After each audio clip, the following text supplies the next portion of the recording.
नमस्कार, मैं हिमांशी अरोड़ा। स्वागत है आप सभी का एएनबी न्यूज में। और राजधानी लाइव के खास बुलेटिन में सबसे पहले बात करेंगे हरियाणा की। हरियाणा में जहरीली शराब मामले में आज गृह सचिव राजीव अरोड़ा प्रदेश के गृह मंत्री अनिल विज को चंडीगढ़ में जांच रिपोर्ट सौंप सकते हैं। जांच रिपोर्ट सौंपने के बाद एक्साइज और पुलिस अधिकारियों की साठगांठ का खुलासा हो सकता है और कई अधिकारियों पर गाज भी गिरनी तय है। बता दें कि सोनीपत, पानीपत सहित कुछ अन्य जिलों में लॉकडाउन के दौरान 50 के करीब लोगों की जहरीली शराब पीने के कारण मौत हो गई थी और इस पूरे प्रकरण की जांच के लिए वरिष्ठ आईपीएस अधिकारी श्रीकांत यादव की अध्यक्षता में एसआईटी का गठन किया गया था। अभी हाल ही में एसआईटी की जांच रिपोर्ट गृह सचिव राजीव अरोड़ा को सौंपी गई थी।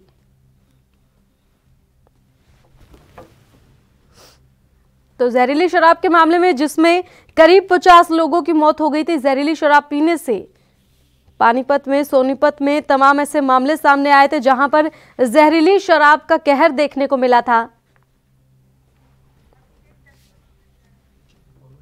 और इस खबर पर ज्यादा जानकारी के लिए हमारे साथ अभिषेक जुड़ गए हैं। अभिषेक, आपसे जानना चाहेंगे कि आज गृह मंत्री को जांच रिपोर्ट सौंपी जाएगी, तो उससे पहले पढ़ ली गई है, इसका मतलब तो क्या कुछ खुलासा फिलहाल जांच रिपोर्ट को लेकर हुआ है? जो जानकारी जिस हिसाब से मिल रही है कि जो एसआईटी जो बनाई गई थी, जो वरिष्ठ आईपीएस जो अधिकारी है श्रीकांत यादव, उनकी अध्यक्षता में जो है ये एसआईटी का गठन किया गया था गृह मंत्री द्वारा। 8 नवंबर 2020 को ये एसआईटी गठित की गई थी ताकि जो 50 से के करीब जो मौत हो गई थी जहरीली शराब पीने से और किन किन कारणों की वजह से प्रदेश में जो 3-4 जो जिले हैं जहां पर ये जहरीली शराब के कारण जो है ये मौतें हुई थी, तो इसकी पूरी जांच के लिए एसआईटी गठित की गई थी। उसकी जो अभी हाल ही में जो रिपोर्ट है वो गृह सचिव राजीव अरोड़ा को सौंपी गई थी। तो आज उम्मीद यही जताई गई कि आज यानी शुक्रवार को ये गृह सचिव जो है वो गृह मंत्री अनिल विज को ये रिपोर्ट सौंपेंगे और उसके बाद रिपोर्ट सौंपने के बाद ऐसे कयास लगाए जा रहे हैं कि कई वरिष्ठ अधिकारी जो एक्साइज डिपार्टमेंट या और पुलिस अधिकारी की गठजोड़ इसमें सामने आ सकता है और उन पे कार्रवाई संभव है। जी, कब तक अनिल विज को जांच रिपोर्ट सौंपी जा सकती है, क्या कुछ जानकारी मिल पा रही है? जी देखिए, जिस तरह की जानकारी मिली है वो दोपहर के बाद जो है ये रिपोर्ट सौंपी जा सकती है गृह सचिव राजीव अरोड़ा द्वारा गृह मंत्री अनिल विज को। आज जानकारी इसी तरह की है कि रिपोर्ट पढ़ ली गई है। 270 पेजों की जो ये रिपोर्ट थी, पिछले दिनों ये गृह सचिव को वरिष्ठ आईएएस जो अधिकारी हैं यादव उनके द्वारा सौंपी गई थी और रिपोर्ट लगभग पढ़ ली गई है। तो इसी तरह की फिर जानकारी आई कि उनके द्वारा जो है आज शुक्रवार को ये रिपोर्ट गृह मंत्री को सौंपी जाएगी और उसके बाद जो है जो इस अधिकारियों की इसमें संलिप्तता पाई जाएगी और जिनकी कमी के कारण ये इस तरह का जो बड़ा एक घटना हुई थी जिसमें 50 के करीब जो है व्यक्ति मारे गए थे जिन्होंने जहरीली शराब का सेवन किया था और उनकी मौत हो गई थी। और उसके बाद जो है सरकार के ऊपर काफी विपक्ष का दबाव था। उसके बाद ये एसआईटी गठित की गई थी और एसआईटी में अब कई नामों का खुलासा हो सकता है और उनके ऊपर कार्रवाई संभव है। जी अभिषेक, गृह मंत्री अनिल विज को जांच रिपोर्ट जब सौंपी जाएगी उसके बाद गृह मंत्री देखेंगे, तो उसके बाद खुलासे करेंगे अधिकारियों के नाम के, या फिर आज ही गृह सचिव खुलासे कर सकते हैं? जी देखिए, गृह मंत्री अनिल विज को ये रिपोर्ट सौंपी जाएगी। उसके बाद जो अनिल विज है वो पत्रकार वार्ता कर सकते हैं और उसमें जो सम्मिलित जो अधिकारी इसमें इन्वॉल्व और जिनकी खामियां इस रिपोर्ट के आधार पर मानी जाएंगी उनका नाम का खुलासा हो सकता है और वो एक्साइज डिपार्टमेंट से जुड़े अधिकारी भी हो सकते हैं और पुलिस विभाग से जुड़े भी जो अधिकारी कर्मचारी हो सकते हैं। उसके बाद ये खुलासा होगा और उन पर कार्रवाई जरूर संभव है। जी बिल्कुल, जो जहरीली शराब के लिए एसआईटी गठित की गई उसके जांच रिपोर्ट के पर तो आज देखना होगा कि किन अधिकारियों का नाम आता है अगर सौंपी जाती है रिपोर्ट तो। उसके अलावा अगर बात करें हरियाणा में जहरीली शराब की, तो क्या कोई मामला फिलहाल सामने आ रहा हो या फिर पुलिस की ओर से कैसे कदम उठाए जा रहे हैं, कौन सा अभियान चलाया जा रहा है जिसके चलते हरियाणा में ऐसे मामले फिर से ना आए? बिल्कुल, देखिए ये जो लॉकडाउन के दौरान जब पूरी तरह से जब प्रदेश कहीं पूरा लॉकडाउन किया गया था, उसी दौरान जो है शराब की बिक्री की जानकारी सामने है और उस बिक्री के दौरान जो छोटे से लालच के चलते ये घटिया क्वालिटी की जो है शराब, कच्ची शराब कहें उसको, जो घर में या खेत खलिहानों में तैयार कर ली जाती है, उस शराब के सेवन से जो है ये 50 के करीब जो है फरीदाबाद, सोनीपत और पानीपत जैसे जो जिले हैं, वहां पर 50 के करीब जो है ये मौतें हो गई थी जहरीली शराब पीने से। उसके बाद जो है पूरी इसकी एक रिपोर्ट सौंपने के लिए कहां कहां किस तरह ये खामी हुई, किस तरह इसमें कौन कौन अधिकारी की इसमें लापरवाही या मिलीभगत रही, तो इसको लेकर ये एसआईटी गठित की गई थी। लेकिन उसके बाद ऐसी इस तरह की कोई जानकारी नहीं कि अब प्रदेश में कहीं जो कच्ची शराब या जहरीली शराब पाई गई हो या उस बिक्री हो, क्योंकि उसके बाद पुलिस द्वारा और एक्साइज डिपार्टमेंट द्वारा तमाम जो जिले हैं प्रदेश के छापेमारी की गई और कार्रवाई की गई और उसके बाद सख्ती से गहनता से जांच की गई और अब भी जो है विभाग की इस तरह की जो गतिविधियां हैं उस पर पैनी नजर है। तो अब ये कहा जा सकता है कि इस तरह का कोई अभी मामला सामने नहीं है और लेकिन क्योंकि अभी पूरी तरह से जांच जारी है और विभाग जो है पूरा अलर्ट है। जी बिल्कुल, हरियाणा में 2 और सीटों पर उपचुनाव हो सकता है और ऐसे में विपक्ष कहीं ना कहीं किसान आंदोलन में भी जो बढ़ चढ़कर हिस्सा ले रहा है, तो बीजेपी की ओर से लगातार ये आरोप लगाए जा रहे हैं कि कहीं ना कहीं अपना अस्तित्व बचाने की कोशिश कांग्रेस पार्टी कर रही है, क्योंकि कहीं ना कहीं हरियाणा में जो है कांग्रेस का अस्तित्व खत्म होता दिखाई दे रहा है। हालांकि कांग्रेस जो है वो बीजेपी पर हमलावर है और ऐसे में ये एक अहम मुद्दा जहरीली शराब का, जिसको लेकर विपक्ष लगातार बीजेपी पर हमलावर रहा है। तो अब एसआईटी के ऊपर जब जांच रिपोर्ट आ रही है, तो क्या विपक्ष की ओर से कोई प्रतिक्रिया आई है? जी बिल्कुल, देखिए इसमें जो राष्ट्रीय प्रवक्ता और राष्ट्रीय कांग्रेस के महासचिव रणदीप सिंह सुरजेवाला, उन्होंने इस एसआईटी रिपोर्ट के लिए उन्होंने कहा कि जो हाईकोर्ट की देखरेख में जो है जांच एक बार फिर होनी चाहिए और अब जो एसआईटी की रिपोर्ट आएगी उसमें उसके आधार पर जो है डिप्टी सीएम जो दुष्यंत चौटाला जिनका ये विभाग है उनको इस्तीफा दे देना चाहिए। और वहीं जो पूर्व जो एक्साइज एंड टैक्सेशन मंत्री किरण चौधरी है, उन्होंने भी ये कहा कि एसआईटी की जो रिपोर्ट है उसके आधार पर ये कहा जा सकता है कि प्रदेश में खुल्लम खुल्ला जो है जहरीली शराब का सेवन हुआ, बिक्री हुई और ये बड़ी धांधली हुई जिसके अंदर कई अधिकारी इन्वॉल्व हो सकते हैं और अधिकारी या कर्मचारी जो है वो उनकी इन्वॉल्वमेंट बगैर सफेद पोश जो है उनकी बदौलत नहीं हो सकती। और वहीं रणदीप सिंह सुरजेवाला ने ये कहा कि इसकी जो जांच है वो हाईकोर्ट की जो है देखरेख में होनी चाहिए, क्योंकि छोटे कर्मचारियों पर तो कार्रवाई हो जाती है और बड़े जो अधिकारी है वो बच निकलते हैं, तो इसलिए हाईकोर्ट की देखरेख में इसकी जांच होनी चाहिए और ताकि दूध का दूध पानी का पानी हो जाए, पूरा प्रकरण जो है वो जनता के सामने आए। जी बहुत बहुत शुक्रिया ज्यादा जानकारी देने के लिए अभिषेक। तो इसके साथ ही रुक करते हैं अगली बड़ी खबर की ओर। पर्यावरण की समस्या को देखते हुए दिल्ली सरकार की ओर से बड़ा ऐलान किया गया है। मुख्यमंत्री अरविंद केजरीवाल ने गुरुवार को कहा कि अगले 6 महीनों में दिल्ली सरकार पूरी तरह से इलेक्ट्रिक व्हीकल पर स्विच कर जाएगी। आम लोगों में भी इलेक्ट्रिक व्हीकलों को बढ़ावा देने के लिए स्विच दिल्ली अभियान लॉन्च किया गया है। दिल्ली के मुख्यमंत्री अरविंद केजरीवाल ने ऐलान किया कि दिल्ली में अब 100 चार्जिंग स्टेशन बनाने के लिए टेंडर निकाले जा रहे हैं। अभी तक दिल्ली में करीब 6000 इलेक्ट्रिक वाहन खरीदे गए हैं। इनमें लोगों को सब्सिडी भी दी गई है।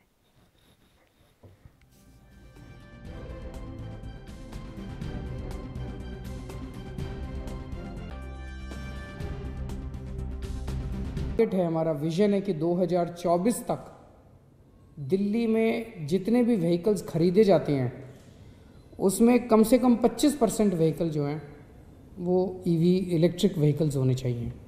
अपने को इस तरह से पूरा खाका तैयार करना है। इसके लिए लोग ज़्यादा से ज़्यादा इलेक्ट्रिक व्हीकल्स खरीदें।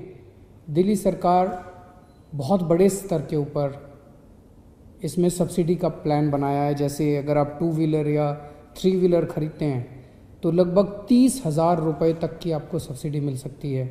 अगर आप 4 व्हीलर खरीदते हैं तो आपको लगभग 1.5 लाख रुपए तक की सब्सिडी मिल सकती है।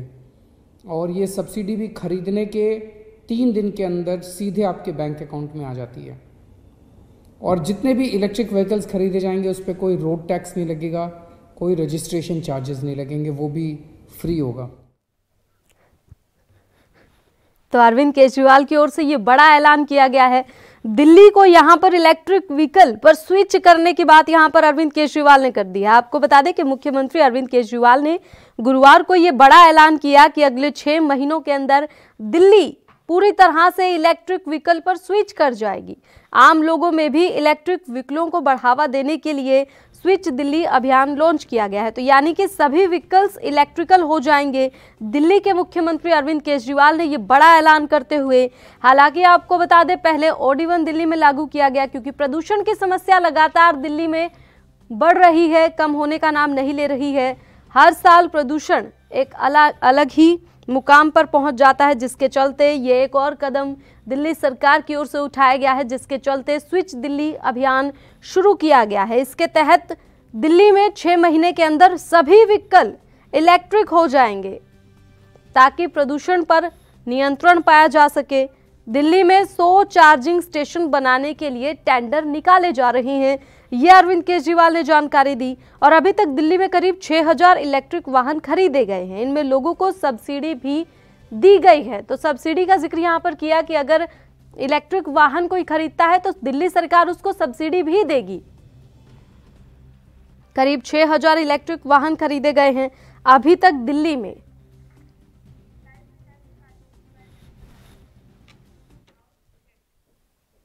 और इस खबर पर ज्यादा जानकारी देने के लिए राजीव हमारे साथ जुड़ गए हैं लाइव दिल्ली से।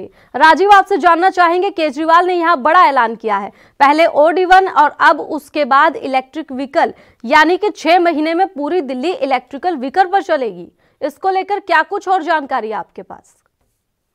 देखिए बिल्कुल ताई, जिस तरीके से अरविंद केजरीवाल ने जी खुद स्पष्ट किया है कि जिस तरीके से इलेक्ट्रिकल व्हीकल को प्रोत्साहन देने की कोशिश की जा रही है, मगर बात करें जिस तरीके से दिल्ली के पॉल्यूशन, बढ़ते हुए पॉल्यूशन को कंट्रोल करने के लिए दिल्ली सरकार ने इस तरह का कदम उठाया और यहाँ तक कि सिर्फ 6 महीने के अंदर इलेक्ट्रिकल व्हीकल ही चलाए जाएंगे और लगातार कोशिश की जाएगी कि जो लोग कह सकते युवा हैं या फिर कहें जो लोग अपने इलेक्ट्रिकल व्हीकल खरीदने की तरफ सोच रहे हैं, तो कहीं ना कहीं उनके लिए यहाँ तक कि रोड टैक्स और कह सकते हैं सब्सिडी के अंदर छूट दी जाएगी। मगर जिस तरीके से लगातार कहीं ना कहीं दिल्ली सरकार इलेक्ट्रिकल व्हीकल की तरफ ध्यान दे रही है, तो कहीं ना कहीं इससे साफ जाहिर होता है कहीं ना कहीं जो दिल्ली का पॉल्यूशन बढ़ रहा है उसको कंट्रोल करने के लिए इस तरफ गौर किया जा रहा है। मगर जिस तरीके से लगातार कहीं ना कहीं किया जा रहा है दिल्ली सरकार की तरफ से कि 6 महीने के अंदर इलेक्ट्रिकल व्हीकल ही सबसे ज्यादा चलेंगे और कहीं ना कहीं उनको ही आगे मान्यता मिलेगी। मगर जिस तरीके से कहा जा रहा है कि लगभग दिल्ली के अंदर 100 चार्जर पॉइंट बनाए जाएंगे और उनके टेंडर जो है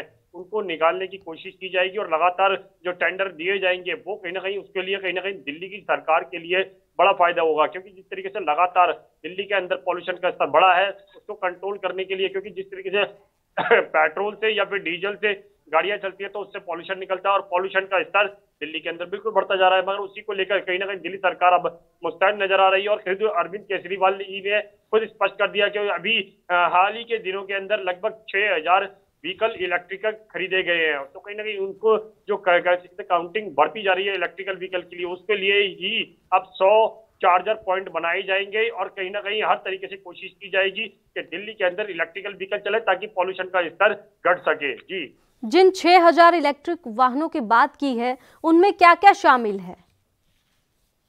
देखिए बिल्कुल भाई, इसके अंदर सबसे ज्यादा वो इलेक्ट्रिकल व्हीकल में सबसे बात करें तो कारें हैं जो 4 व्हीलर में गिनती होती है या फिर 3 व्हीलर में गिनती होती है या फिर 2 व्हीलर में, ये 6000 व्हीकल वो है, ना ही ई रिक्शा है, क्योंकि ई रिक्शा की गिनती काफी ज्यादा है और ई रिक्शा पहले ही बैटरी व्हीकल से यानी कि इलेक्ट्रिकल व्हीकल से ही चल रहे हैं। तो कहीं ना कहीं हर तरीके से कोशिश की जा रही है, जिस तरीके से ई रिक्शा कामयाब रहे थे और कहीं ना कहीं लोगों को बिजनेस भी मिला और काम कह सकते नौकरियां भी मिली, क्योंकि जिस तरीके से लगातार लोग चला रहे थे, कंपनियों के अंदर भी चला रहे थे, यहाँ तक कि रोड पर भी जो मेट्रो सेवाएं दी जाती है, रोड पर चलते हैं उनके लिए भी कहीं ना कहीं सेवाएं दी जा रही थी। मगर जिस तरीके से अब इलेक्ट्रिकल व्हीकल की तरफ दिल्ली सरकार गौर कर रही है, तो कहीं ना कहीं साफ जाहिर है दिल्ली के अंदर आने वाले 6 महीने के अंदर लगभग इलेक्ट्रिकल व्हीकल ही चलेंगे और कहीं ना कहीं उनको ही प्रोत्साहन दिया जाएगा और उनके ऊपर ही छूट दी जाएगी। जी, सब्सिडी को लेकर बात करें तो केजरीवाल सरकार की ओर से ये कहा जा रहा है कि 2 पहिया वाहन, 3 पहिया वाहन पर अलग अलग सब्सिडी दी जा रही है, उसके बारे में विस्तार से जानना चाहेंगे।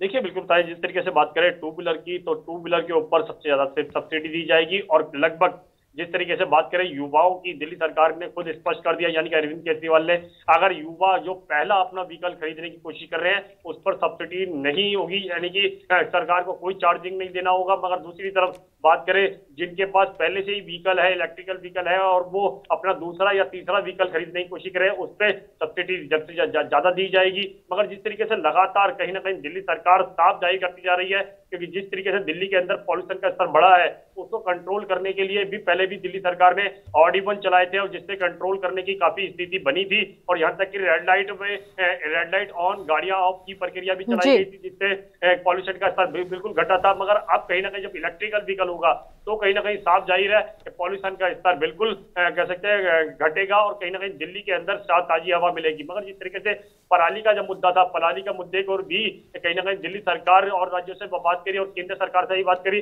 और पराली को घटाने के लिए, यानी कि पराली को खाद बनाने के लिए भी तकनीक ज्ञान का इस्तेमाल किया गया, यहाँ तक कि खाद बनाने के लिए भी कोशिश की गई। मगर जिस तरीके से अब पराली का मुद्दा भी घटेगा और कहीं ना कहीं दिल्ली के अंदर पॉल्यूशन का स्तर भी घटेगा, तो कहीं ना कहीं साफ जाहिर है दिल्ली के ताजो हवा जो होगी वो कहीं ना कहीं लोगों को मिल पाएगी। मगर जिस तरीके से अभी भी कहा जा रहा है कि 6 महीने का समय लगेगा, और 6 महीने के अंदर इलेक्ट्रिकल व्हीकल सबसे ज्यादा चलेंगे, तो कहीं ना कहीं कोशिश यही होगी, और कंपनियों से भी कहा गया है कि आप इलेक्ट्रिकल व्हीकल की तरफ ही ज्यादा गौर करें। तो कहीं ना कहीं ये साफ जाहिर है कि जनता इलेक्ट्रिकल व्हीकल खरीदेगी, तो शायद इससे साफ जाहिर होता है कि कहीं ना कहीं पॉल्यूशन का स्तर घटेगा, और दिल्ली को कहीं ना कहीं सब्सिडी भी दी जाएगी लोगों को, और दिल्ली सरकार इसके लिए कोशिश करती हुई नजर आ रही है। जी, दिल्ली सरकार के स्विच दिल्ली अभियान को लेकर जनता की क्या कुछ प्रतिक्रियाएं आ रही हैं? आपने जनता से बातचीत की होगी, तो वो दिल्ली सरकार के इस फैसले से खुश दिखाई दे रहे हैं या फिर परेशानी भी उनको हो सकती है?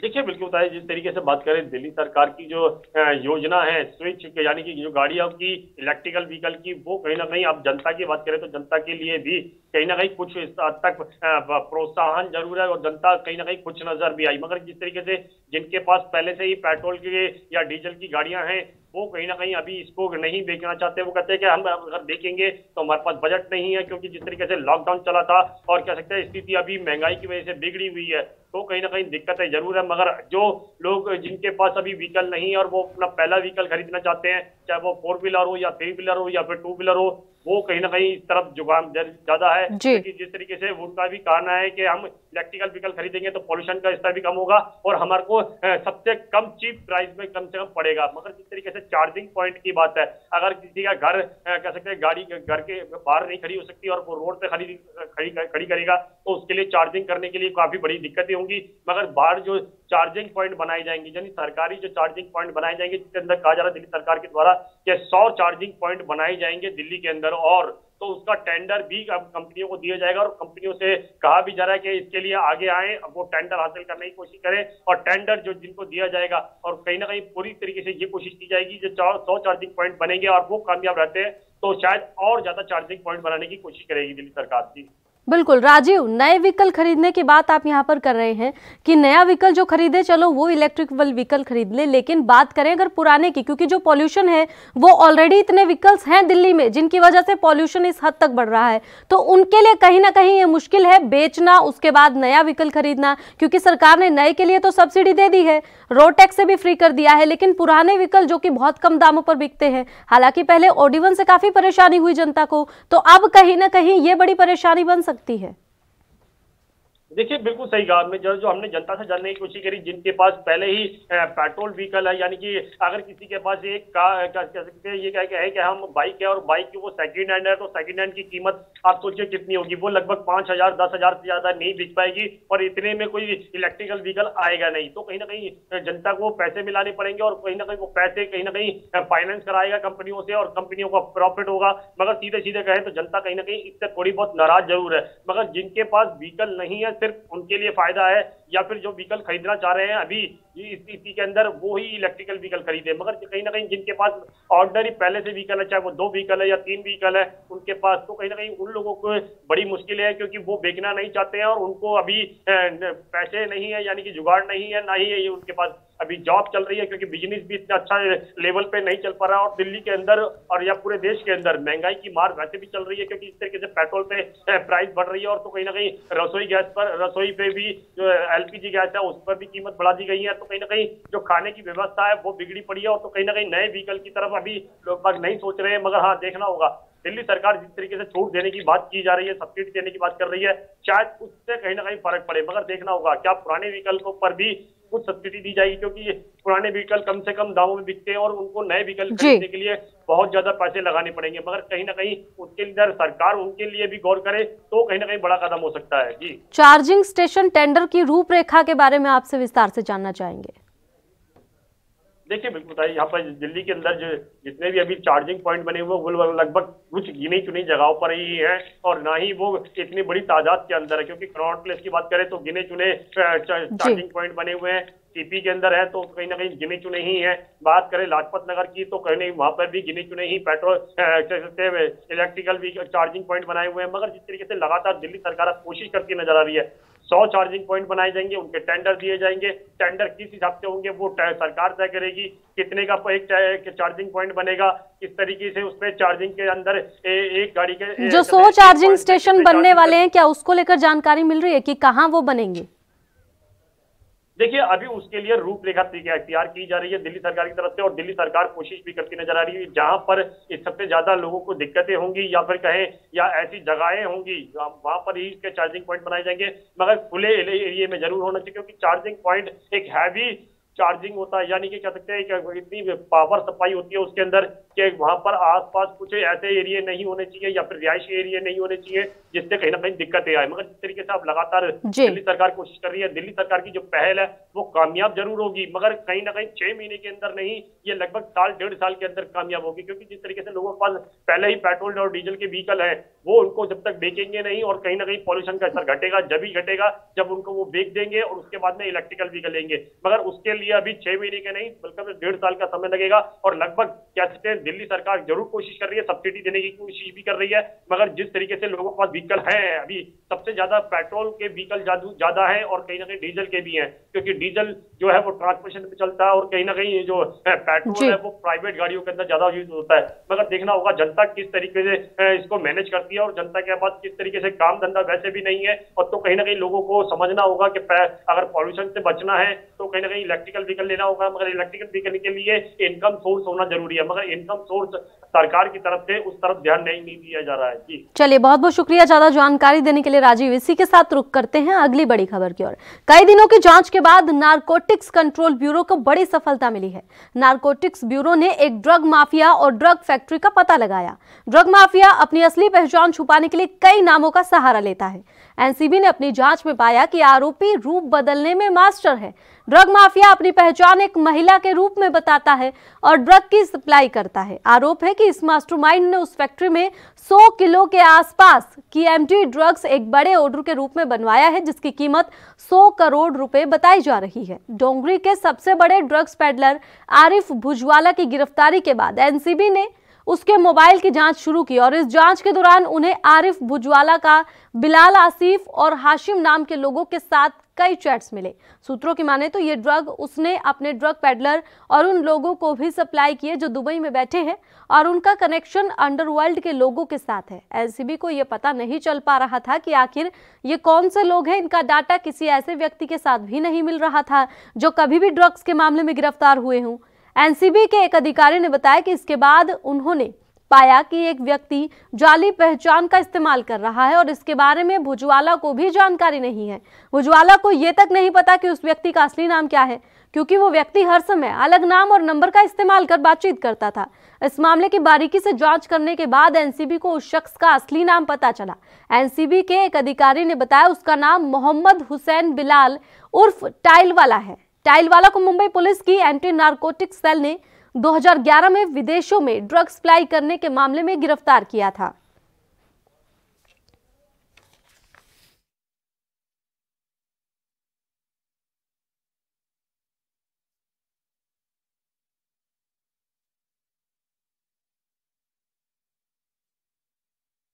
वाला एक हमारा फरार आरोपी है जिसे एनसीबी तलाश कर रही है। सर इसको ढूंढने के लिए टीम्स भी बाहर गई है क्या? इस बारे में कुछ महिलाओं की आवाज़ में ये बात करता था सर अपने कस्टमर से। उसकी एक मोडस ऑपरेंडी थी जो एक्सपोज किया है एनसीबी ने, एंड उस पर भी काम जारी है उसको। सर इसके बारे में पता कैसे चला है एनसीबी को? क्या इन्वेस्टिगेशन भुजवाला से पूछताछ में बात सामने आई हुई, उस इन्वेस्टिगेशन में इसका नाम सामने, उसी इन्वेस्टिगेशन में सामने है। ज़्यादा मैं कुछ शेयर नहीं करता। इसके पहले भी सर ये गिरफ्तार हो चुका है हिस्ट्री से। 2011 का एक केस है, मुंबई पुलिस की एंटी नारकोटिक सेल ने केस बुक किया था, तो उस केस में भी ये आरोप है। तो इसकी फैक्ट्री भी मिली है सर? तलाश जारी है, आई विल लेट यू। और इस खबर पर ज्यादा जानकारी देने के लिए हमारे साथ मुंबई से लाइव सत्यप्रकाश जुड़ गए हैं। सत्यप्रकाश, आपसे अपडेट जानना चाहेंगे सबसे पहले। देखिए, मुंबई नारकोटिक्स ब्यूरो लगातार जो है ड्रग्स माफियाओं पर कार्रवाई कर रही है। ऐसे में लगातार एक से एक तार जुड़ते जा रहे हैं। जिस तरह से मोहम्मद हुसैन बिलाल उर्फ टाइलवाला की तलाश जो है मुंबई एनसीबी कर रही है, ऐसे में तमाम जानकारियां मिल पा रही है कि बिलाल किस तरह से तमाम लोगों को गुमराह करते हुए इस तरह की चीजें को जो है छुपाता था, और ड्रग्स माफिया यानी कि जो बड़े ड्रग्स माफिया उनको ड्रग्स सप्लाई करता था। यहाँ पर एक एप्लीकेशन की बात हो रही है जिसमें औरत की आवाज बन जाती है, जिसके बाद वो बातचीत करते हैं। उस एप्लीकेशन के बारे में विस्तार से जानना चाहेंगे, क्या कुछ अपडेट उसको लेकर है? देखिए, एक विशेष तरह का सॉफ्टवेयर रहता है जो सॉफ्टवेयर बदल कर, मतलब आपको चूज करना होता है कि किस तरह की आवाज आपको निकालनी है। ऐसे में टाइल वाला उस शख्स जो है वो सॉफ्टवेयर अपनी मोबाइल में फिट करता था, और उस मोबाइल के जरिए जो है जब बात करता था उसमें आवाज जो एक महिला की निकलती थी। तो जाहिर तौर पे सामने वाला शख्स जो मोबाइल पे बात कर रहा होता उसको ऐसा लगता है कि कोई महिला सप्लायर जो है ड्रग्स के बारे में बात कर रही है। तो कहीं ना कहीं जो उसकी डीलिंग होती थी वो पक्की हो जाती थी, और उसकी जो पहचान थी वो छुप जाती थी। तो टाइल वाला इस तरह के खास सॉफ्टवेयर के जरिए जो है ड्रग्स की सप्लाई करता था और डीलिंग करता था। ऐसे में जब एनसीबी को इस तरह की जानकारी मिली है, पूछताछ हुआ है, तब ये पता लगा है कि टाइल वाला एक विशेष तरह का सॉफ्टवेयर के अलावा तमाम तरह की किस्में अपनाता था, जो कहीं ना कहीं अपनी पहचान छुपाता है। एक फैक्ट्री को लेकर जानकारी मिल रही है, उसको लेकर क्या कुछ अपडेट है? देखिए, एनसीबी के जो मुंबई हेड है समीर वानखड़े, उन्होंने साफ तौर पे कहा कि ये पूरा मामला कहीं ना कहीं जो है अंडरवर्ल्ड से जुड़ा हुआ। अंडरवर्ल्ड जो ड्रग्स सप्लाई होती थी वहां पे किस तरह से चीजें कैसे कैसे जो है मिलती हैं, वो उसको एक लिंक जोड़ा जाएगा। लिंक जोड़ के जो देखा जाए कि टैक्सी का क्या मामला है और किस तरह से चीजें उसको उपयोग में लाई जाती थी। सबसे बड़ी बात यहाँ पर यह सामने आ रही है कि भुजवाला को नाम तक नहीं पता था, जिसकी जानकारी फिलहाल एनसीबी ने निकाल ली है और अब उसकी तलाश शुरू कर दी है। देखिए, मोहम्मद हुसैन उर्फ बिलाल उर्फ टाइलवाला उर्फ भुजवाला, तमाम इसके नाम है। अब अलग अलग नामों से अलग अलग इलाकों में रहता था। अभी तक मिली जानकारी के अनुसार भुजवाला जो है मुंबई के जोगेश्वरी इलाके में रहता था, लेकिन 2017 में एंटी नार्कोटिक सेल की कार्रवाई के बाद जिस तरह से गिरफ्तारी की तलवार लटकी थी, उस दौरान वो फरार हो गया था। तब से लगातार वो अपनी जगह बदल बदल के रह रहा था। ऐसे में एनसीबी लगातार अभी तफ्तीश में है कि आखिर ये अंडरवर्ल्ड का जो ड्रग्स सप्लायर है कहाँ रहता है और किस तरह से चीजें को अंजाम देता था। लेकिन जिस तरह से जानकारी मिली कि तमाम गुप्त सूचनाएं उसके बारे में छिपी हुई हैं, जिसकी तलाश एनसीबी कर रही है। अगर इस तरह से तमाम जानकारियां अगर एनसीबी को इकट्ठा तो जाहिर तौर पर जल्द ही भुजवाला की गिरफ्तारी भी हो सकती है। टाइल वालों को पहले भी गिरफ्तार किया गया था, ऐसी कोई जानकारी भी मिल रही है? देखिए, एंटी नार्कोटिक सेल ने ही टाइल वाला को गिरफ्तार किया था, उसपे पूछताछ की थी। इस दौरान उसके तमाम साथी लोग फरार हो गए थे। वहीं अब यह भी देखा जाएगा कि दुबई में बैठा हुआ अनीश इब्राहिम और उनके गैंग, तमाम लोग इसके साथ सक्रिय थे, तमाम डीलिंग इसके साथ हुए थे। जाहिर तौर पर कहीं कहीं ये पूरा मामला गैंग से जुड़ा हुआ और अंडरवर्ल्ड कनेक्शन से जुड़ा हुआ। जाहिर तौर पर जब जानकारियां हासिल होंगी तो काफी बड़े खुलासे होने की संभावनाएं हैं। अंडरवर्ल्ड के साथ कनेक्शन की बात सामने आ रही है यहाँ पर, तो किन का नाम सामने आ सकता है? क्या कुछ इसको लेकर जानकारी मिल रही है? देखिए, जिस तरह से जानकारियां अभी तक मिली एनसीबी ने दिया है, एनसीबी ने साफ तौर पर कहा कि अनीश इब्राहिम यानी कि दाऊद इब्राहिम के जो भतीजे हैं उनसे कहीं न कहीं कनेक्शन है, और उनके साथ उनकी जो तमाम गैंग है वो भी कहीं न कहीं ड्रग्स एंगल से जुड़ी हुई है। तो जाहिर तौर पर जब टाइल वाला की गिरफ्तारी होगी उसके बाद ये तमाम खुलासे हो पाएंगे कि आखिर कौन कौन लोग इसमें शामिल है, और दुबई और मुंबई के ड्रग्स कनेक्शन आखिर क्या है। बहुत बहुत शुक्रिया ज्यादा जानकारी देने के लिए सत्यप्रकाश। फिलहाल रुकेंगे एक छोटे से ब्रेक के लिए, जल्द लौटेंगे।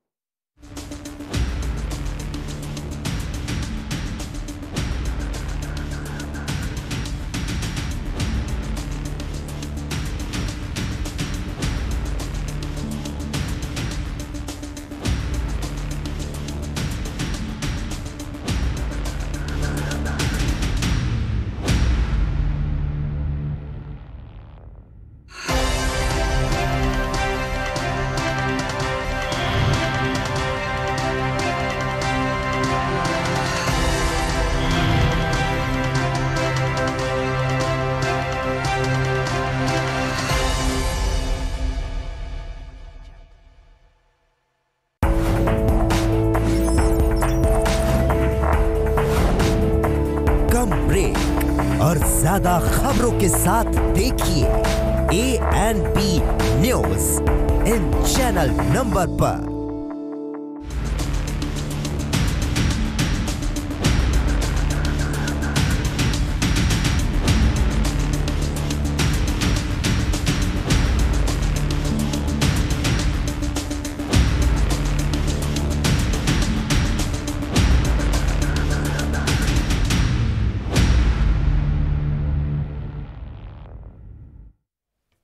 और ब्रेक के बाद आप सभी का फिर से स्वागत है। चलिए रुक करते हैं बाकी की खबरों की ओर। राजस्थान के बाड़मेर का एक युवक गेमरा राम गलती से पाकिस्तान की सीमा पार कर गया और इस बात को 3 महीने हो गए हैं, लेकिन युवक की वतन वापसी ना होने के चलते युवक के परिजनों का रो रो कर बुरा हाल है।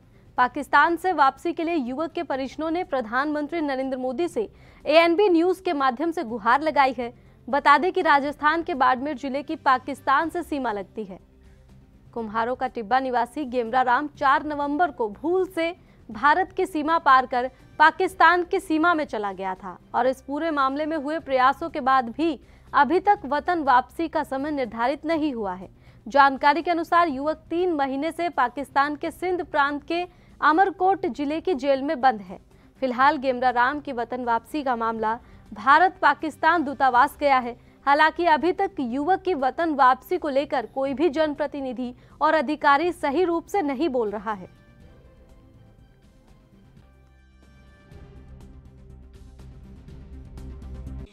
दिनांक 16 नवंबर 2020 को जामाराम में एक बाल निवासी कुमारों का टिब्बा ने एक लिखित रिपोर्ट पेश की कि मेरा लड़का गेमरा राम उम्र 19 वर्ष जो दिनांक 4 नवंबर की रात्रि को जोधपुर से आया था और पड़ोस के घर में गया था। रात्रि से वो गायब है, जिस पर गुमशुदगी दर्ज करके गेमरा राम की तलाश की। उनके परिजनों को रिश्तेदारों से अड़ोसी पड़ोसी गांव से पूछताछ की और पूछताछ और जांच में ये पता चला कि वो लड़का पाकिस्तान बॉर्डर क्रॉस कर गया, जिसके संदर्भ में उच्च अधिकारियों को निवेदन किया गया तथा BSF को लिखित में दिया गया।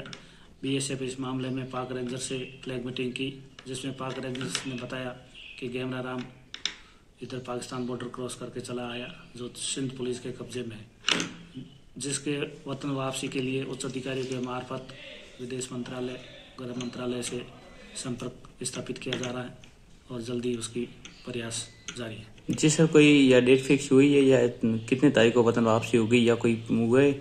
ऐसा अभी तक कोई वतन वापसी की डेट फिक्स नहीं। दीदी ना से जान के कराला हमारे लड़को लाई दियो, गरीब लोग का 3 महीने हो गया, माँ बाप परेशान हो गया, असा बच्चे लाई दी भाई भाई करो से बच्चे लाई दी असा हमारी तरह में बोल जाए वो तो 3 महीना हो गया।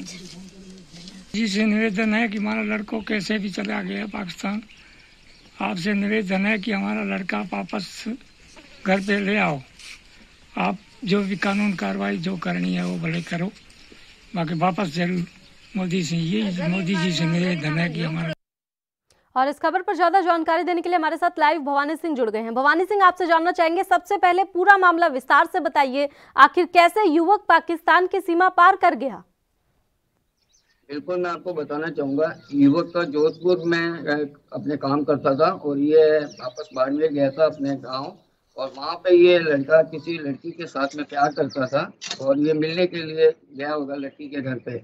वहाँ पे लड़की के परिजनों ने इसको देखा, इससे मारपीट की, लड़का वापस बदनामी के डर से भाग के सीमा पार करके पाकिस्तान में चला गया और जहाँ पर इसको ढूंढा गया, इनके घर वालों ने थाने में भी मामला दर्ज करवाया कि हमारा बेटा कहाँ है, हमारा बेटा कहाँ है, लेकिन उसका कोई सुराग नहीं मिला।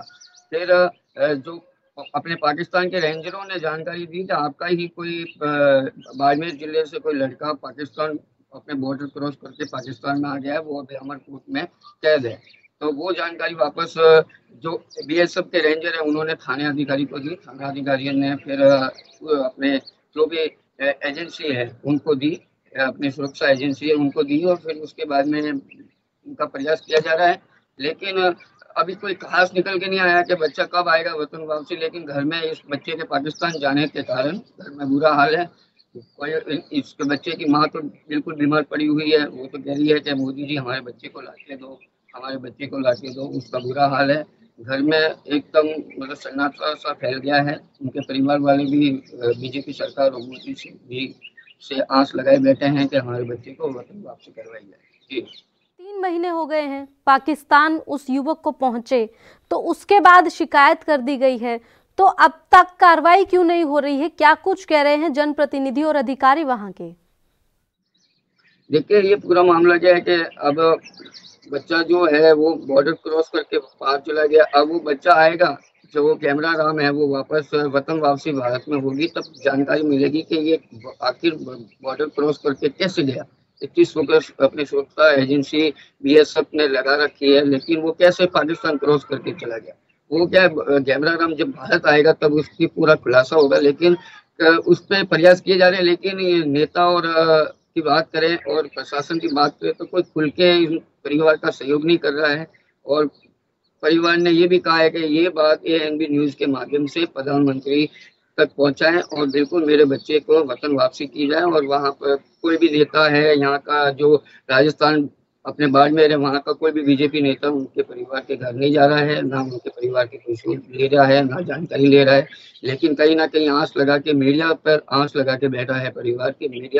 मीडिया के माध्यम से हमारा बेटा घर आ सकता है और मीडिया के माध्यम से प्रधानमंत्री तक हमारी बात पहुंच सकती है। जी भारत पाकिस्तान दूतावास ये पूरा मामला जा चुका है, तो क्या कुछ प्रोसीजर रहता है, किस प्रकार से बताया जाता है, उसके बाद पाकिस्तान से वापस आते हैं और उसके तहत कार्रवाई कब तक हो जाएगी? देखिए, अपने बच्चे पे तो ना तो कोई क्राइम था, ना कोई ये आतंकवादी है। बच्चा एक मजदूर था, जोधपुर में काम करता था, गलती से बॉर्डर क्रॉस कर गया है। और BSF जो यहाँ के सुरक्षा एजेंसी में लगे हुए हैं, बॉर्डर की तरफ से जो भी BSF की तरफ से वहाँ पे भेजे गए हैं दस्तावेज के ये कोई बच्चा आदत में बदमाश नहीं था, कोई हमारी तरफ से कोई आपके यहाँ जासूस करने नहीं आया था, लेकिन गलती से आया। तो देखिए, दोनों दूतावासों में बात चल रही है। यहाँ पे अपने भारत में जो लगे हुए हैं दूतावासों से बात की हुई है कि ये बच्चा गलती से आया है, आप अपनी सरकार को, पाकिस्तान सरकार को बच्चे को जल्द वतन वापसी करवाई जाए। तो वो बातचीत चल रही है, लेकिन बातचीत आगे नहीं फैल रही है क्योंकि इसमें कोई इंटरेस्ट नहीं ले रहा है नेता।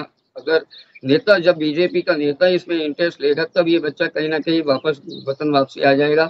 और ये बात प्रधानमंत्री तक पहुंचाने के लिए ये जब प्रधानमंत्री जी इस पूरे मामले को लेकर गौर करेंगे तो बच्चे की वतन वापसी हो जाएगी। जी स्थानीय विधायक कौन है जो इस मामले में गंभीर नहीं है? गरीब का बच्चा इसलिए?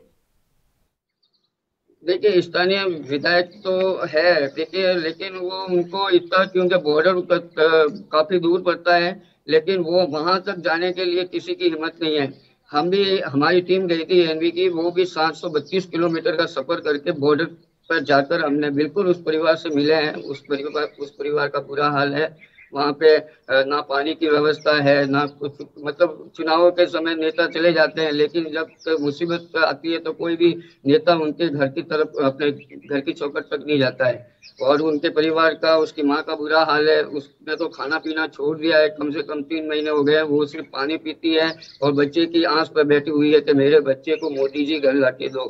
अब देखना यह है कि BJP सरकार और प्रधानमंत्री इस बच्चे के घर वापसी के लिए क्या प्रयास करते हैं। भवानी सिंह, मान लिया कि वो जगह काफी दूर है, लेकिन जब मंत्री वोट मांगने जा सकते हैं तो अगर जरूरत पड़ रही है और इस प्रकार की गलती हो गई है युवक से, तो भी तो सामने आना चाहिए। आपने किसी मंत्री से, किसी विधायक से बातचीत करने की प्रयास की?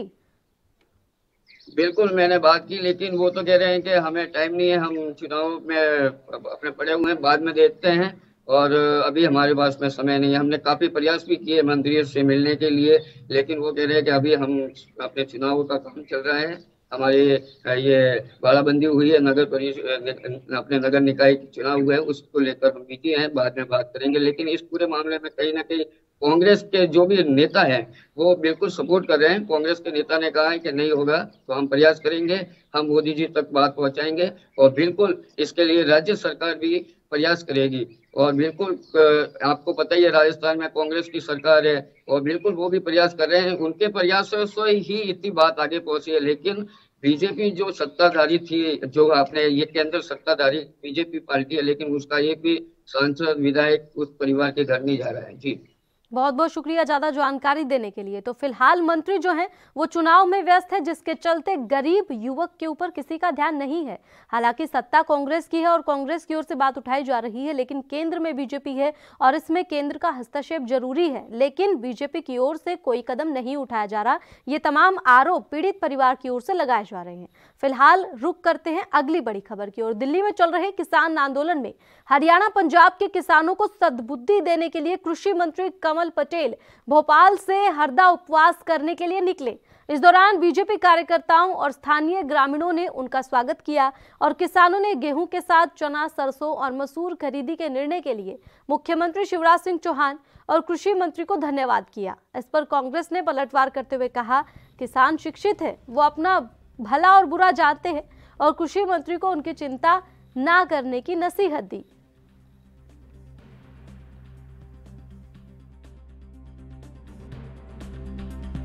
उठाई गई। शुरू में आपने कहा कि वो ट्वीट इंटरनेशनल सेलिब्रिटीज का आ गया, तो उस पर हिंदुस्तान के सेलिब्रिटीज जो कि पिछलग्गू हैं इस केंद्र की मोदी सरकार के, उनसे दबाव डाल के ट्वीट कराए गए, चाहे वो सचिन तेंदुलकर हो या अजय देवगन या जितने भी सेलिब्रिटीज से कराए गए। ये दबाव की राजनीति जो केंद्र की है भारतीय जनता पार्टी सरकार की, उसका रिजल्ट है।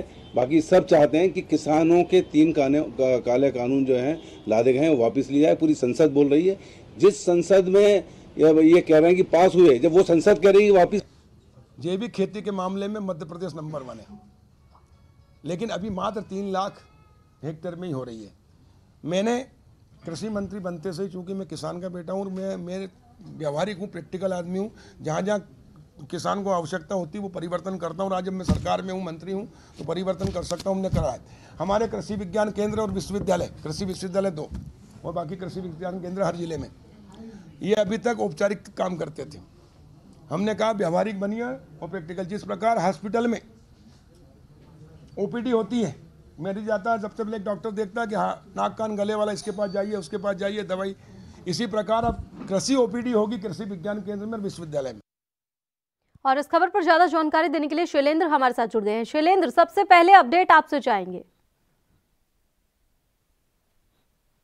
जी बिल्कुल, हिमांशी बताना चाहूंगा कि जिस तरह से बीजेपी द्वारा या कृषि मंत्री द्वारा उपवास की बात की जा रही है और हरियाणा और पंजाब के किसानों के लिए सद्बुद्धि के लिए उपवास रखने के लिए एक रैली और एक अभियान चलाया जाए, तो वहीं पर अगर कांग्रेस की माने तो विपक्ष द्वारा लगातार हमला किया जा रहा है और बताया जा रहा है कि हरियाणा और पंजाब के किसान अब वो किसान नहीं रहे हैं जो शिक्षित नहीं है। अब आज का किसान शिक्षित है और बेहतर तरीके से अपने खुद को, अपनी मांगों को या कानून बिल को समझता है। इसलिए सद्बुद्धि या इस तरीके की कोई भी बीजेपी द्वारा नहीं किया जाए, क्योंकि किसानों की लंबी अगर ये लड़ाई दिल्ली में चल रही है तो उसको लेकर कहीं ना कहीं प्रदेश में बीजेपी द्वारा जिस तरह से विपक्ष मानती है कि प्रोपोगंडा तैयार किया जाता है और एक झूठ को कई बार बोलने से किसानों की बात दबे नहीं, इसको लेकर कांग्रेस पहल करती नजर आ रही है और लगातार किसानों के मुद्दों पर बीजेपी को घेरती नजर आ रही है और बताती भी है कि किसानों को अपनी मांगों मांगने के लिए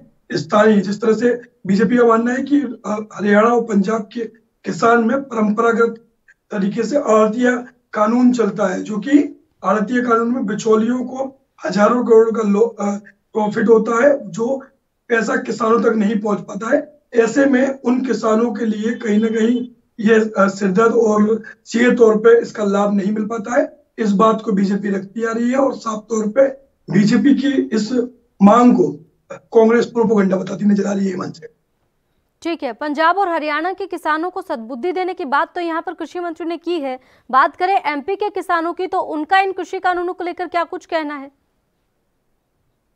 देखिए मानसी, अभी अगर एमपी किसानों की हम बात करें तो लगातार जो बीजेपी समर्थक किसान संगठन है वो निश्चित ही साथ में आके समर्थन देते नजर आ रहे हैं। और वहीं दूसरी ओर अगर हम बात करें तो ऐसे जमीनी स्तर के जो किसान है जो वाकई नहीं आ पाते हैं, उनके लिए वर्तमान में अभी अगर वो अपना कोई भी अपना खाद्यान्न बेचते हैं मंडी में, तो वर्तमान में 5% का मंडी टैक्स उनको देना पड़ रहा है और लगातार बिचौलियों का उनको समर्थन भी लेना पड़ रहा है। और यहाँ सरकार भले ही दावा करती है कि उनको ये समर्थन मूल्य दिया जाएगा और गेहूं खरीद के बाद चना, सरसों की फसलों को भी रजिस्ट्रेशन किया जाएगा। लेकिन उन किसानों को अभी भी लाभ की हम बात करें तो अभी ऐसा लाभ उनके नजरिए से हमने कई जिलों के ग्रामीणों को से बात की, उनसे समझने की कोशिश की कि उनको किस तरीके से कानून को देखते नजर आ रहे हैं। तो ये मीडिया में या चैनल में या तमाम जो जगह का प्रोपोगंडा चल रहा था उसमें किसान जरूर खुश नजर आ रहा है, लेकिन जमीनी स्तर का किसान आज भी, चाहे वह दूसरी सैकड़ों योजना हो सरकार की, केंद्र की या राज्य की, उनमें भी वो ठगा महसूस करता है। और वहीं साथ ही साथ अगर इस समर्थन मूल्य की हम बात करें तो यहाँ पर किसानों के पास बिचौलियों का अभी भी, चाहे वह कार्यकर्ता के रूप में हो, सरकार के लोग हों या जिम्मेदार लोग हैं, वो सीधे तौर पे अपने आप को ठगा महसूस नजर आते हैं। बिल्कुल, किसान तो किसान है, चाहे हरियाणा का हो, चाहे पंजाब का हो, चाहे मध्य प्रदेश का हो। और किसान जब अपने आप को ठगा महसूस कर रहा है तो अपने हक की लड़ाई लड़ रहा है। ऐसे में उनको सद्बुद्धि देने की बात तो उठती ही नहीं, क्योंकि किसान भी तो लगातार कह रहे हैं कि सरकार को सद्बुद्धि मिल जाए। निश्चित हिमांशी, यहाँ पर दर्जनों से ऊपर किसानों ने अपनी जान गंवा दी है और इस एजेंडे को लेकर दिल्ली में लगातार वो मांग उठाते नजर आ रहे हैं। मुद्दा विरमित वाला है कि उनकी जो मांगे हैं सही प्लेटफॉर्म पे सही जगह से नहीं आने के चलते और प्रोपोगंडा के तहत अगर उनको आड़तिया कानून समाप्त करने की बात करते हैं और ये बीजेपी कृषि कानून में कृषि मंत्री कमल पटेल दावा करते हैं कि वो ऐसे बिचौलिए लोग हैं जो सैकड़ों करोड़ रुपए कमा के उन किसानों को समर्थन दे रहे हैं। वो कहीं ना कहीं उपद्रवियों और तमाम ऐसी संज्ञा दे रहे हैं। अगर दिल्ली के झंडे की बात करें तो वहां पर भी किसानों द्वारा जिस तरह से झंडा फैला गया, तो वो कहीं ना कहीं उनको किसान मानते हो उपद्रवी समझ रहे हैं। प्रोपोगंडा के तहत समर्थन मूल्य की बात प्रदेश में हो रही है। तो इन तमाम मुद्दों पे अगर तकनीकी तरीके से अगर विचार किया जाए तो किसानों तक जो बाकी 1-2 एकड़ या आधे एकड़ के जो जमीनी किसान है तो उन तक चीजें पहुंचने के लिए, समर्थन मूल्य पहुंचने के लिए आज भी मंडी कानून हावी है। और स्थानीय लोगों के लिए अभी जैसे फसल बिक्री की बात हुई, समर्थन मूल्य ऐसा समर्थन मूल्य कहता है कि अगर 3100 की एमएसपी है तो उसको प्रदेश सरकार 5100 का समर्थन मूल्य करती है। तो लंबा एक फासला, ताकि सरकार का यह मानना है कि उस फसल की जो कीमत है किसान को बेहतर तरीके से मिल पाए, ज्यादा से ज्यादा मिल पाए। अगर सरकार किसी चीज की रेट बढ़ाती है तो उसको मिलता है। चूंकि यह डिमांड और बिक्री पे ही यह कानून सिद्ध होता है। यदि फसल ज्यादा है तो उसके निश्चित ही रेट कम होंगे, लेकिन किसान कानून के तहत इन तमाम चीजों को छुपाते हुए सबसे बड़ी बात तो यही है कि किसानों के फायदे की बात तो सरकार समझा रही है इतने टाइम से, लेकिन किसानों को समझ तो नहीं आ रही ना। और अपनी बेहतरी कौन जानेगा सबसे ज्यादा? किसान अगर हैं तो अपनी बेहतरी तो वो बेहतर तरीके से समझ पाएंगे। तो सरकार कहीं ना कहीं किसानों को समझाने में नाकाम साबित हो रही है। एमएसपी पे बात करें तो मध्य प्रदेश में कितनी फसलों को बेचकर किसान खुश हैं? निश्चित ही मानसी, अगर एमएसपी मतलब मध्य प्रदेश की हम बात करें तो यहाँ पर कृषि कानून जो नियम है, यहाँ पर समर्थन मूल्य पर खरीदी होती है और समर्थन मूल्य हमेशा एमएसपी से ऊपर ही होता है और निश्चित ही एक फिक्स रेट कर दिया जाता है। और अगर मध्य प्रदेश में अगर हम बात करें तो जिस तरह से यहाँ पर बिजली और तमाम चीज सुख सुविधाएं मिलने के बाद किसानों की फसलों में बढ़ोतरी हुई है। पहले की तुलना में अगर बात करें तो तकरीबन 3 से 4 गुना उनकी फसलों का मुनाफा हुआ। अन्य स्टेटों में उनकी फसलें बेचा है, तो मध्य प्रदेश में तो स्थिति यह है कि फसलों की जो बिक्री है अगर अन्य राज्य में भी करते हैं तो निश्चित ही उसका लाभ मिलता है। और समर्थन मूल्य की बात करें तो सबसे ज्यादा जो केंद्र के एफसीआई और तमाम जो विभाग हैं, खाद्यान्न और खाद्य आपूर्ति निगम है, ये लोग इसके खरीदी करते हैं। तो उनपे अगर एक फिक्स रेट अगर लग जाता है किसानों को तो उनको बिल्कुल इसी मांग के साथ तो किसान बैठे हैं। बहुत बहुत शुक्रिया ज्यादा जानकारी देने के लिए। और इसी के साथ रुक करेंगे अगली बड़ी खबर की ओर। National park area committee Bhakpa माओवादी ने एक पोस्टर जारी कर मीडिया पर आरोप लगाया कि मीडिया ने कवासी साहिब को 8 लाख का नक्सली बताकर उसके पास से 9 mm पिस्टल और दैनिक सामग्री बरामद करने की झूठी खबर बनाई, लेकिन उससे पास कुछ भी नहीं था। हालांकि उन्होंने कहा कि पुलिस सर्चिंग गश्ती के दौरान गांव में जाकर आदिवासियों को पकड़कर मारपीट करती है, महिलाओं के ऊपर अत्याचार करती है। ये तमाम आरोप लगाए गए। साथ ही उनको जेलों में ठूसना बंद करे, ये भी कहा गया। तो ये पोस्टर जारी किया गया है, पोस्टर आपकी टीवी स्क्रीन पर। पोस्टर में आगे लिखा है कि इन गद्दारों को जनता कभी नहीं छोड़ेगी, जनयुद्ध से मौत के घाट उतारेंगे, जल जंगल जमीन इज्जत और अधिकार के लिए जन आंदोलन तेज करेंगे।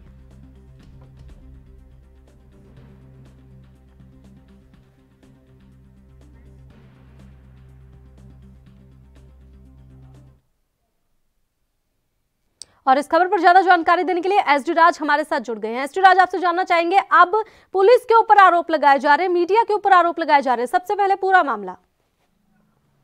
जी, मैं आपको बताना चाहूंगा कि बस्तर संभाग में जब से लोन वराटू अभियान, जो घर वापस आई अभियान जो चलाया जा रहा है नक्सलियों के पुलिस के द्वारा, नक्सलियों को जो वापस बुलाया जा रहा है, इसमें लगभग 300 नक्सलियों ने आत्मसमर्पण अभी तक किया है। तो इससे कहीं ना कहीं नक्सलियों की गतिविधियों में तोड़ आई है और इनकी कमर टूटी है। और कहीं ना कहीं इससे लेकर लोन वराटू अभियान के तहत इनकी कमर टूटने के कारण ये भोखलाए हुए हैं और परेशान भी है, क्योंकि इनकी जो रणनीति है कहीं ना कहीं फेल होती नजर आ रही है।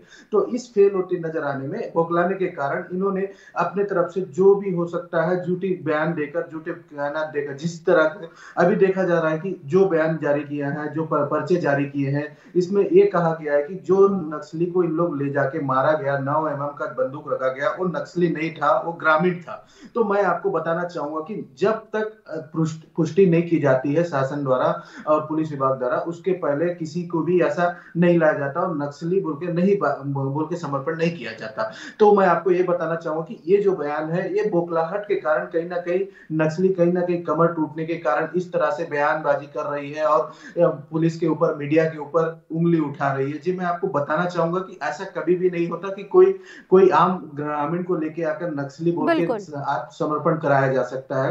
ये नक्सलियों की कहीं ना कहीं फेलोर की तरफ देखा जा सकता है, इसीलिए नक्सली बोखलाया है और इस तरह की बयानबाजी कर रहे हैं। नक्सलियों की इस तरीके से पोस्टर जारी करने के बाद पुलिस का क्या कहना है, किस प्रकार से कार्रवाई करेगी? क्योंकि इस तरीके से तो नक्सलियों के हौसले और बुलंद होते जाएंगे। वो साफ तौर पर आरोप लगा रहे हैं पुलिस के ऊपर, मीडिया के ऊपर। जी, मैं आपको बताना चाहूंगा कि मीडिया के ऊपर, पुलिस के ऊपर जो उंगली उठा रहे हैं, पहली बार नहीं है, इससे पहले भी किया गया है। जब इनके बड़े लीडर, जो कमांड लीडर होते हैं, आत्मसमर्पण करते हैं या मारे जाते हैं, तो ये कहीं ना कहीं परेशान होकर, कहीं ना कहीं दिक्कत में आकर उसके बाद इस तरह की गलत बयान गुमराह करने के लिए किया करते हैं, ताकि पुलिस विभाग के सामने, शासन के सामने इनकी कमर टूटती हुई नजर ना आए। इसीलिए परेशान होकर इस तरह से गलत बयान जारी करते हैं, और ताकि ये दिखाना चाहते हैं कि हम अभी भी मजबूत है और जिसका नाम आप शो कर रहे हैं वो अभी भी जीवित है, ये बताना चाहते हैं। और जिसका नाम आप ले रहे हैं वो आत्मसमर्पण नहीं किया, मतलब कहीं ना कहीं गुमराह करने के लिए ये सब किया जाता है। मैं आपको बताना चाहूंगा कि पुलिस विभाग और शासन कभी भी गलत किसी का नाम लेकर आत्मसमर्पण और मृत्यु की जानकारी बिल्कुल नहीं देते हैं। जी, अपने आप को तसल्ली देने का काम करते हैं कहीं ना कहीं नक्सली। जी, ठीक है, इस तरीके के मामले लगातार सामने आ रहे हैं। नक्सलियों के पहले जिस प्रकार से बम बरामद किया पुलिस ने, तो पुलिस का अभियान तो तेजी से जारी है नक्सलियों को पकड़ने का, और साथ ही नक्सली जो है वो सरेंडर भी कर रहे हैं, घर वापसी कर रहे हैं। तो ऐसे में अब इस तरीके से पोस्टर भले ही जारी कर दिया जाए, लेकिन इसका प्रभाव पुलिस के अभियान पर बिल्कुल भी नहीं पड़ेगा। जी, मैं आपको बताना चाहूंगा कि आपको पता भी होगा, बस्तर संभाग में महिला कमांडेंट भी तैयार हो गए, जो अंदरूनी क्षेत्रों में जो परेशान पीड़ित थे, तो महिलाओं को भी उस काम में लगा दिया गया है। पुलिस विभाग ने भर्ती कराया गया, उसके बाद उनकी एक अलग से टीम बनाई गई है। महिलाएं भी अब देखा जाए तो पूरी तरह से नक्सलियों के विरोध में खड़े होने लगे हैं, और अंदरूनी क्षेत्र में जो ग्रामीण थे, पहले जो डर के मारे नक्सलियों का समर्थन करते थे, आज के डेट में जब वापस जिला मुख्यालय आके पुलिस का समर्थन कर रहे हैं, तो कहीं ना कहीं ये बहुत ज्यादा बौखलाहट में है। और 2 दिन के प्रवास में जब सीएम कार्यक्रम में थे, तो अंदरूनी क्षेत्रों में इन्होंने घटना किया, लेकिन बाहरी क्षेत्र में कहीं कोई घटना का अंजाम नहीं दिखा, असर नहीं दिखा। और इस बीच में 2-4 जगह से, जैसे कि 5-5 किलो के 2 बम भी मिले गए थे, लेकिन वो 2 दिन बाद मिले थे। तो इससे कहीं ना कहीं ये तो सीधी साफ समझ में आती है कि नक्सल गतिविधियों को कहीं ना कहीं तोड़ निकाल लिया गया है और इनकी सूत्रों को खत्म कर दिया गया है। जी, बहुत बहुत शुक्रिया ज्यादा जानकारी देने के लिए। तो फिलहाल राजधानी लाइव में इतना ही। आप देखते रहें ANB न्यूज। नमस्कार।